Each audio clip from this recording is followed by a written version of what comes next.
Shalom Achad, Shakadosh Baruch Hu, il vous donne la santé, la joie, par le mérite de Rabbi Meir Baal HaNes, soit avec vous, Amen Keratzon. Mes amis, il y a toujours deux tzadikim que nous avons toujours l'habitude de célébrer leur Hiloula, Rabbi Meir Baal HaNes Alav Shalom et Rabbi Shimon Bar Yochai. Alors vous savez que avec le fait de dire Rabbi Shimon Bar Yochai et le fait de dire Rabbi Meir Baal HaNes, ça nous donne des frissons. Qui vient en Israël sans aller pèleriner ces deux tzadikim? Alors, nous allons aujourd'hui parler de Rabbi Meir Baal HaNes. On l'appelle Baal HaNes. Le fait qu'on dit le mot Baal HaNes, c'est Rabbi Meir qui fait des miracles. Alors, vous savez très bien que on va essayer de voir c'est quoi les miracles qu'il a fait. Vous savez, beaucoup des fois, on parle des mots clés. Le miracle. Le miracle, ça veut dire c'est quelque chose au-delà de la nature. Alors, je voudrais vous dire c'est quoi, qui était Rabbi Meir Baal HaNes, avant de parler que Rabbi Meir Baal HaNes était au-delà de la nature. Tout d'abord, Rabbi Meir Baal HaNes, il avait un rabbin. Il s'appelle Elisha ben Abouya. C'est un rabbin. Et ce rabbin, malheureusement, il est devenu un rachat. Il est devenu un homme athée.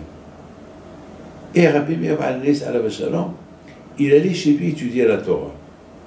Et un jour, Hachamim, ils ont dit à Rabbi Meir Baal HaNes, Rabbi, pourquoi tu étudies la Torah chez ce rachat-là? Et Rabbi Meir Baal HaNes, il leur a répondu, la Torah, c'est le fruit. Alors moi, j'étudie le fruit. Moi, je prends de lui que le fruit. Et la peau, je la jette. Les choses qui ne concernent pas la Torah, qu'ils m'enseignent, je ne les prends pas, je les mets de côté. Ben, vous savez que ce n'est pas tout le monde qui est comme Rabbi Meir Baal HaNes. Savoir qui est le bon, qui est le mauvais, c'est dur. Je voudrais bien vous dire quelque chose. Si par exemple, c'est quoi l'argument de Hachamim à Rabbi Meir Baal HaNes? On va donner un exemple. Il y avait une fois un monsieur qui vient chez le rabbin, il lui a dit, je voudrais bien donner un cours de Torah à la synagogue. Le rabbin lui a dit, monsieur, toi, beaucoup de fois, tu manges sans faire de bracha, tu ne fais pas de prière, un jour tu mets de filines, un jour tu ne les mets pas, et tu t'appelles rabbin. Alors, je ne veux pas que... C'est pas un homme, c'est pas un exemple pour la communauté. Il lui a dit, écoute-moi, monsieur le rabbin, tu as beau dire ce que tu veux, mais vous allez voir. Vous allez voir. Je vais préparer un super cours de Torah. Et je vais te le faire entendre. Et tu vas voir si tu es d'accord avec moi ou pas.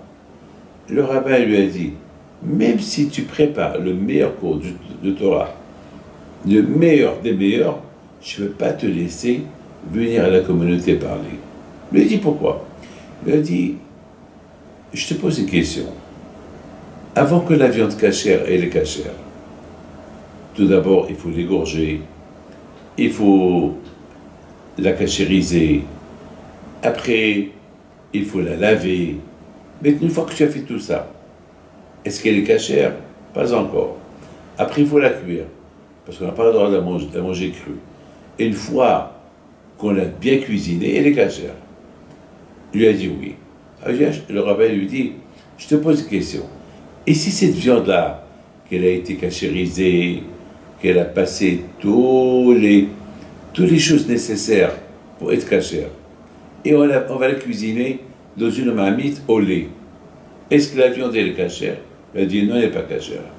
Alors il lui dit, ah, monsieur, toi aussi tu es pareil. Ta Torah n'est pas cachère.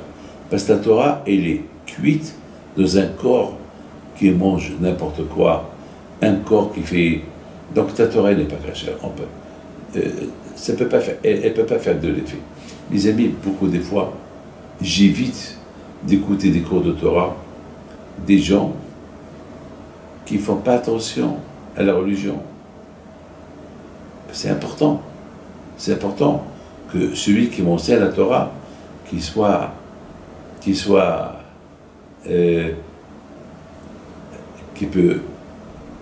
il m'inspire une bonne influence. Mais s'il n'est pas, il ne respecte pas Torah et Mitzvot, sa Torah n'est pas bien. Sa Torah, elle va entre les mains du Yetzirah. C'est comme un plateau. Un plateau. Et si on veut servir un bon steak à quelqu'un, si le plateau, si l'assiette, elle est sale, le steak, il est immangeable. Parce que l'assiette, elle est sale. Donc c'est quelque chose de très important. Donc c'est ça ce que Haramim, ils ont demandé à Rabbi Meir. Mais la Torah que tu étudies, la Torah c'est le steak. Et lui, son corps, il a un corps, une assiette sale.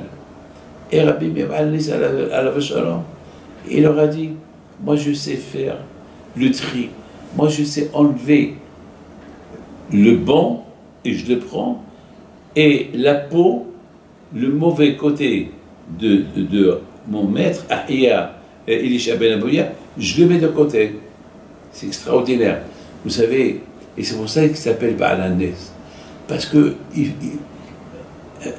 pourquoi on l'appelait le Baal HaNessim, le miraculé, parce qu'il savait faire une différence entre le bon et le mal. Parce que beaucoup de fois, malheureusement, on croit que tout est bon. Non. C'est pour détecter le mal, c'est très très très dur.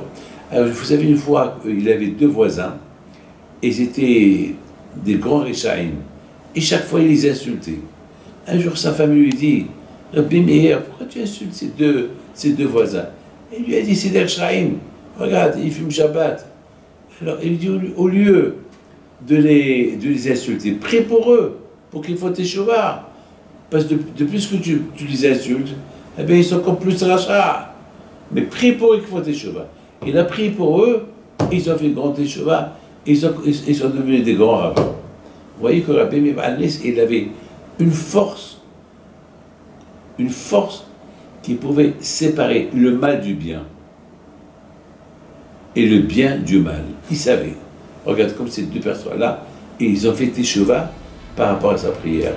Il leur a enlevé tout le côté mal, et il leur a laissé que le côté bien. Que les zchor de Rabbi Meir à la Shalom soient avec vous. Amen.